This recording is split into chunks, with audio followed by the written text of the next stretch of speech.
इससे पहले मैं आपसे हम्बल रिक्वेस्ट करता हूं सर, पिछले डीसी साहब ने जो थे उन्होंने हमें एक गाड़ी प्रोवाइड की है, मगर बड़ी बदकिस्मती की वजह से गाड़ी वैन उन्होंने हमें दिलाई है सरकार की तरफ से, तो वो गाड़ी हमें आज तक देखने को नहीं मिले। वो कहाँ रखी है? वो तो वहाँ से आई है, वो तो वहाँ से आई है बाज़ाब्ता। ये जो मेरे सामने जो बंदे बैठे हैं इन्होंने वो ले ली है।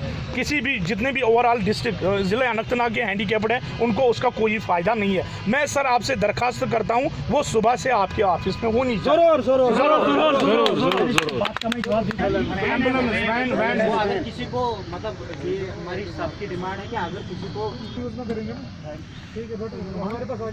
और इसके साथ साथ हम अभी जो जायद साहब ये जो कह रहे हैं कि हेल्थ में वो जो प्रॉब्लम हमें क्रिएट होती है, तो वहाँ हर कम से कम हफ्ते में दो दिन के लिए हमारा बोर्ड होना चाहिए। और उसके साथ साथ हम बहुत सारे हैंडीकैप्ड ऐसे हैं कि जो मतलब हेड ऑफ द फैमिली है उनके पास वो राशन कार्ड नहीं है। और दूसरी तरफ से पीडीडी डिपार्टमेंट की वो जो बिलें इजरा होती हैं उनकी सर 550 650 के आसपास उनका जो वो पीडीडी डिपार्टमेंट का जो पावर बिले हैं, तो हम उसमें भी दरखास्त करते हैं आपसे कि उसमें भी आपकी तरफ से रहम करम होना चाहिए, क्योंकि ये जो हैंडीकैप्ड है ये बेचारे ऑलरेडी दूसरों के ऊपर डिपेंड है। और दूसरी तरफ से ब्लॉक डेवलपमेंट का जहाँ तक सवाल है, जिसमें कि 14 FC, जिसमें कि 15 FC है, जिसमें कि MG नरेगा है, तो इन लोगों को भी बाज़ाब्ता अभी ये जो before back to village programme अवामी दरबार आ रहे हैं, तो होप हमें है अपने अपने इलाके के अंदर अपने अपने ब्लॉक के अंदर जो भी नोडल अफसर आएंगे तो फर्स्ट प्रायोरिटी हैंडीकैप्डों की जो जायज़ डिमांडें होंगे उनकी तरफ होना चाहिए सर।